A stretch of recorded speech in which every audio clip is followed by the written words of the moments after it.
What if we don't know if we are pretending to be enlightened, sorted, healed? What is fake? What is real? How do we know? Do we need to know? What if those who are better at acting in this play are just able to navigate the system efficiently? What if we are not in competition? Is there a destination? Are there really just a few winners? What is success? What is fulfillment? Where do we find answers to all these and many questions? Who has the answers? What is knowing? What if someone else's knowing is not our knowing? Where, who am I? Within all of this, and what is this anyway? What if we just let go and accept our experience? Does that mean we are failing? Does that mean we are falling? Does that mean everything grinds to a halt if we just let go? What then? What next? Who is in control of our life? Is it fate? Is it karma? Is it God? Is it soul? What about all those contracts? What's with all these bloody questions? That's what I want to know. Oh no! And so, here we are. For me, this is a huge part of what I call the dark night of the soul, which has been accepting what is. If we don't, that is what causes suffering and this plethora of questioning, which is different from curiosity, play, experience. The questioning comes from a specific place in our being. And that being is attached to the inverted matrix, the systems, the programming, the illusion, this grand play. When we let go of all these questions, we then begin the journey into the unknown. Those questions come from this ego, this wounded ego that's needing assurance, definitives. And once we allow ourselves to stop, to pause, we then come to a deeper process, which is the dark night of the soul. We unravel from all those rules, regulations, definitives, lines that has held us together, that has defined us, that reflects back to us who we think we are. How do we navigate in this 3D without these maps, which draw these lines, these boundaries? There is a yes, there is a no. There are signposts, speed limits, destinations.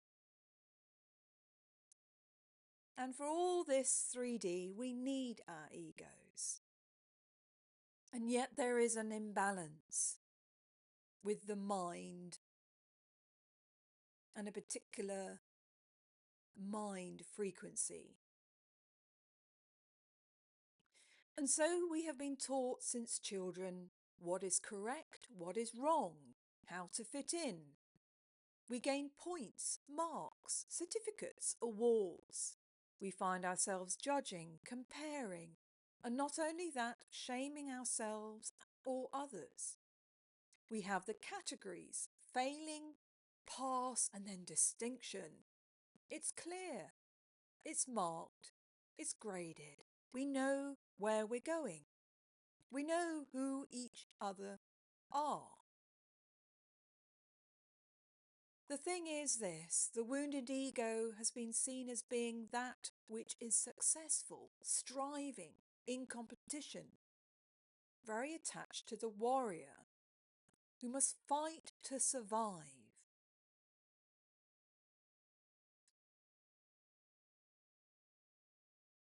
And the wounded ego is seen as achieving, appealing, romanticized.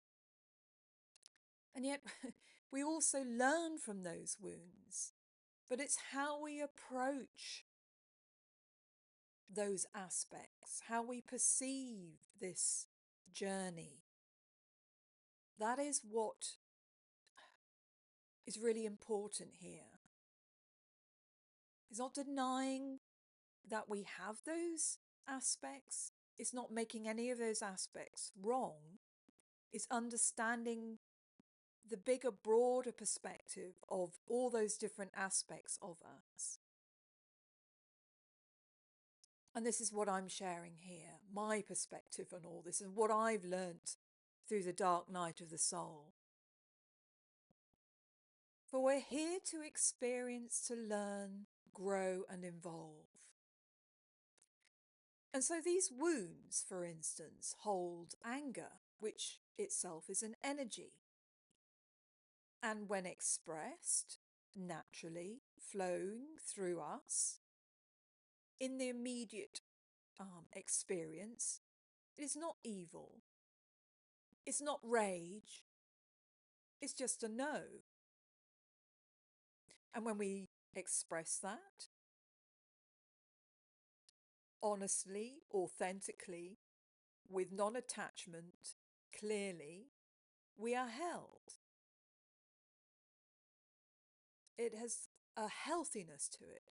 Even the energy of fear, we need that as a signpost. No, that's danger. Don't do that. For instance. So when we go into the dark night of the soul, it's usually unwillingly so. And so much of this mess, these suppressed energies, emotions, feelings come up to be seen. What is deemed unacceptable, inconvenient, organic, not being able to be contained in these delineations. And people, ourselves, we say, God, look, what a mess we are. And we don't want to be on the losing side. We want to succeed. We want to belong, be safe, have approval, validation, be valued, matter. We seek to be loved and to love. What if falling apart means those pieces of ourselves dismissed, buried, disregarded, disowned, can now fall back into place? It's not back, it's fall into place in a new way. And by this very nature of falling, it cannot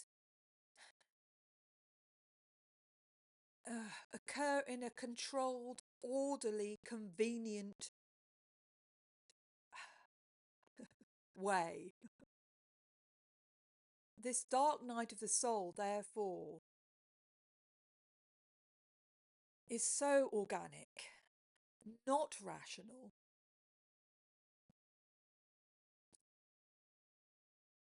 beyond conformity, into the unknown, unplanned.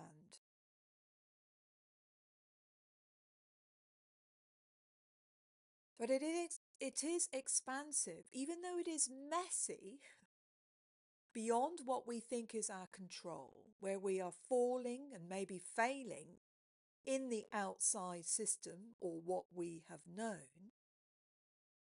It is our soul calling for us to move beyond survival. So that's the paradox. While we're in this, what I call the inverted matrix, the system, the grand play, it is constraining us into the rhythm, the energy, the vibration of survival. But survival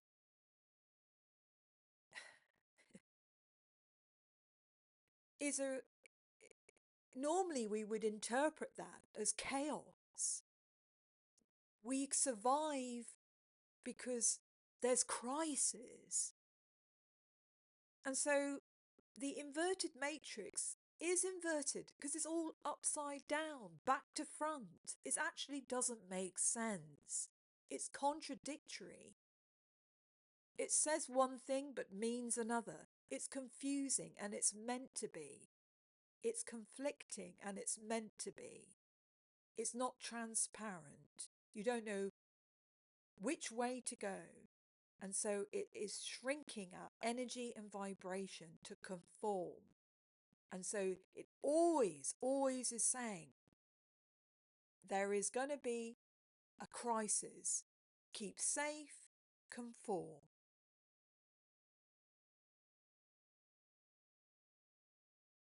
So this is the gift of the dark night of the soul. And we're forced into this at first. To take a pause, a breath, and unravel into this unknowing. Because unraveling from all this which we have known, that we think is safety, has become a prison. And then our soul, in alignment with the multiverse, the source, breaks us free. And that breaking is a breaking apart. And so the system will shout even louder. And those resonating who still feel safe, it makes sense to them. And you unraveling a mess does not make sense. And so they may, sincerely, not out of harshness or cruelty, say, pick yourself up and carry on. Take some drugs if needs be. Ignore, numb. Go back to work. Put your mind onto the external. Stop thinking about things. Don't be self-indulgent. Get real. Toughen up. You're not looking after yourself or your family because something worse might happen. Grow up. You're an adult. I even recently saw a therapist. She was paid by the system and I was grateful for this. I waited many months for this. And I thought, oh, I'm very privileged, because so many are waiting for this. And I shared my story. Many bereavements. Family, best friend, brothers, my business, and then finally, my soul dog. And I said to her, I remember thinking, I can deal with everything, but at least I've got my soul dog. And so when she died, that was it. And I felt so angry at the universe, source, the system, life. Why everything?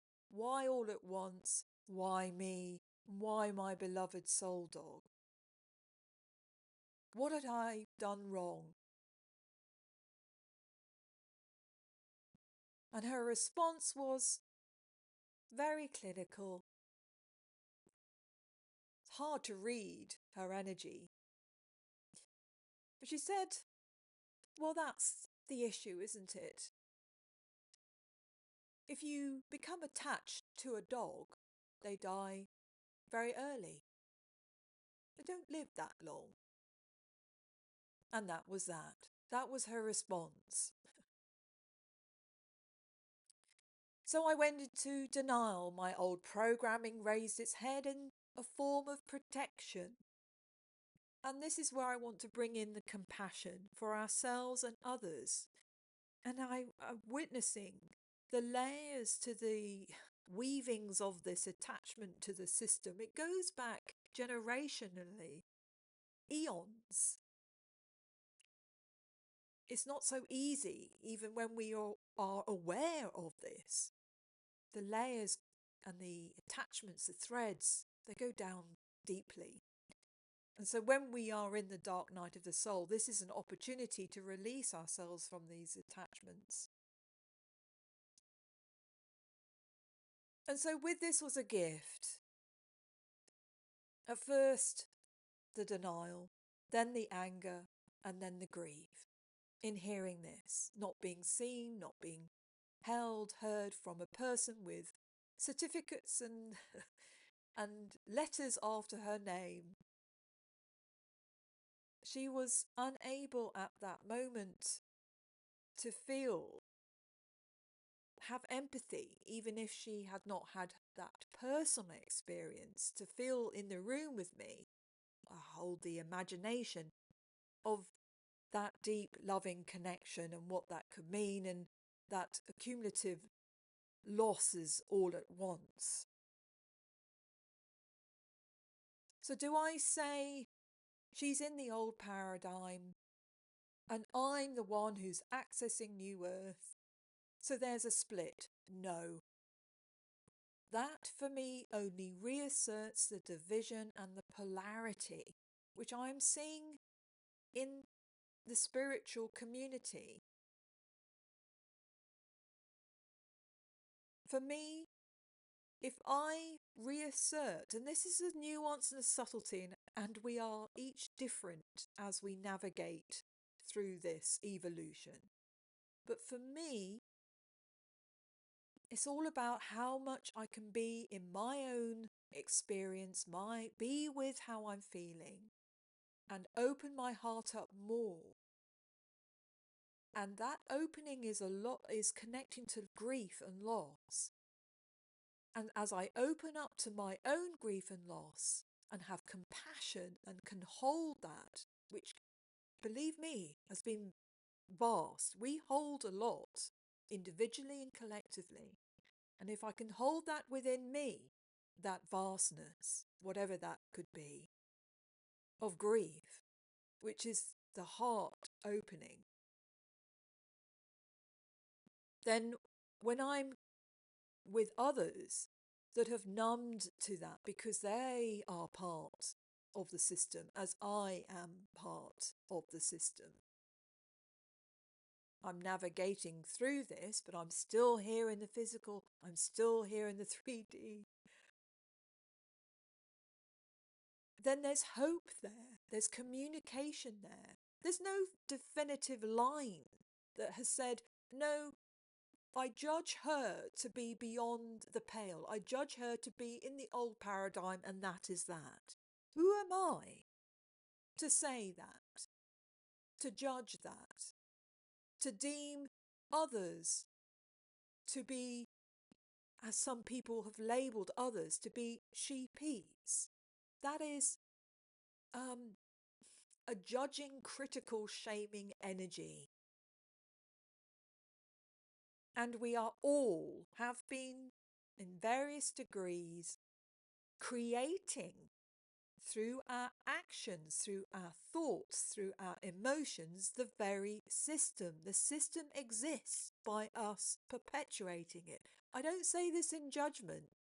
I say this as more and more I realise it is not outside of me. And I create my reality with others. It is extraordinary, the microcosmic and the macrocosmic mirroring and reflecting in the most beautiful way. We each are unique, holding our own universe that is weaving with all the other universes. And it's just amazing. It's beyond the linear, and yet here we are in the physical. And so there's so much freedom there. I do not need for her to understand. She may at some point on her journey. But that meeting was destined. And for me, it was me coming to an understanding of the different ways that we learn, the different ways that we explore, may not be in the form that we have understood before.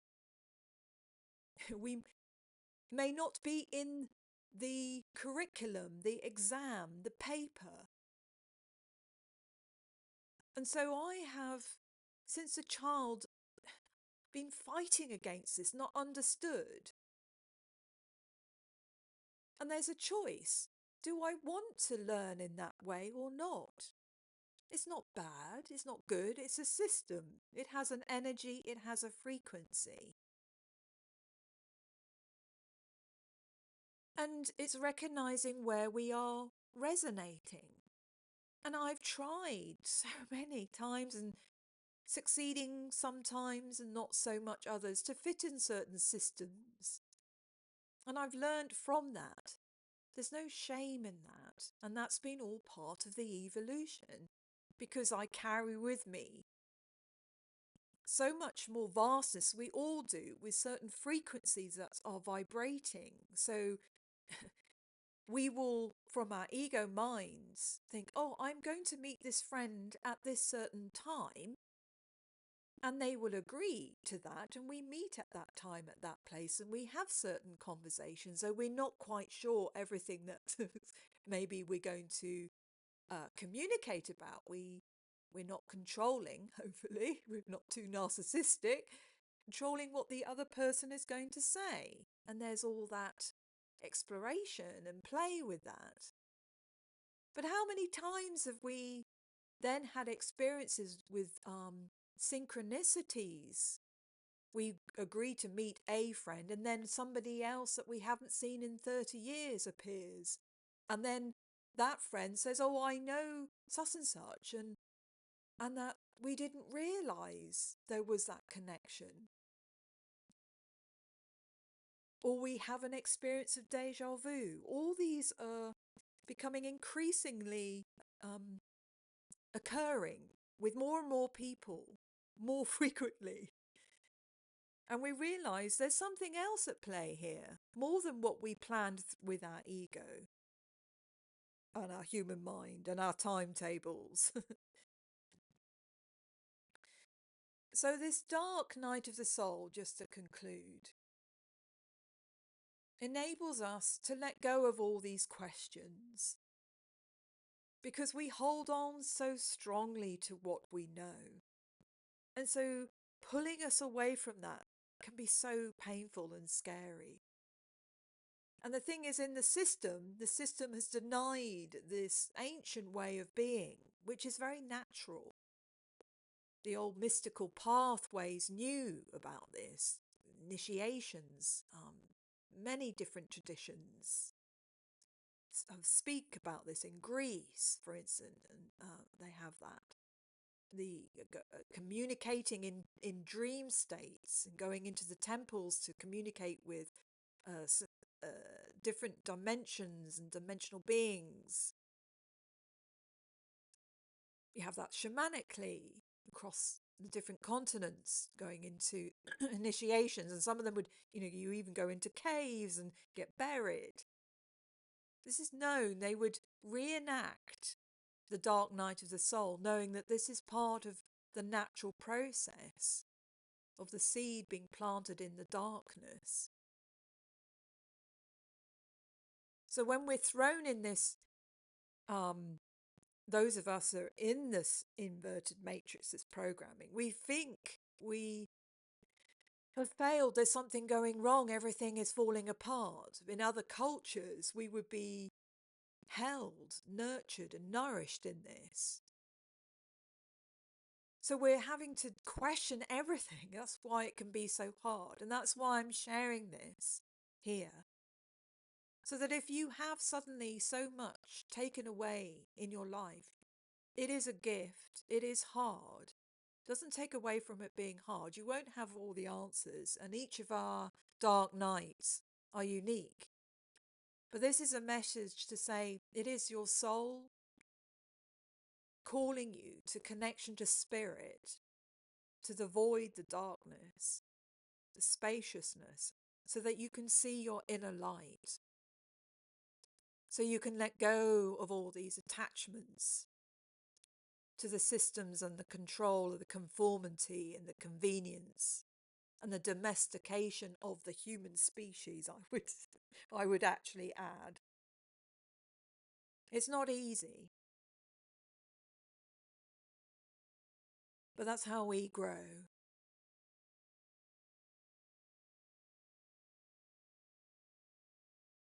And so this is where we are with humanity. I would say the humanity as a whole is in the dark night of the soul, where we are being invited to include the macrocosmic into the microcosmic. And hence we're getting the three-eye atlas coming to us. This ancient being, whether that's a rock or not a rock or however we perceive this, is interstellar, older than the universe, travelled across vastness of time and space. And then, oh my goodness, there's another one. There's not just that one. We're being invited to see the interconnectedness of the vastness of who we are. We are these tiny specks holding such vastness.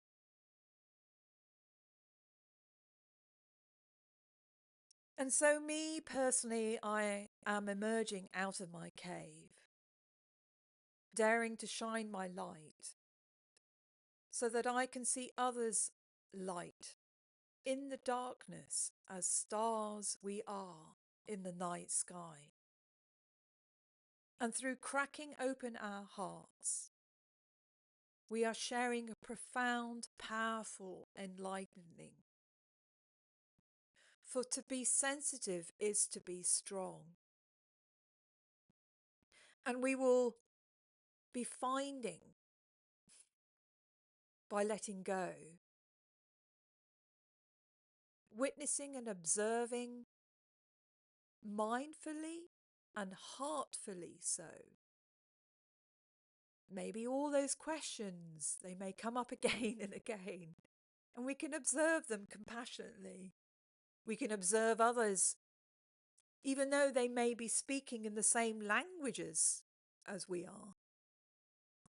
Like I'm speaking in English, and you're listening, you understand English, but it's more than that. It's a vibration and energy, a frequency. And we know that. It's time, I feel, for us to move out of this survival mode and into thriving, and not to have shame about this. We're here to experience creation, abundantly so, and in love. Thank you for listening and sending all of us always lots and lots of love.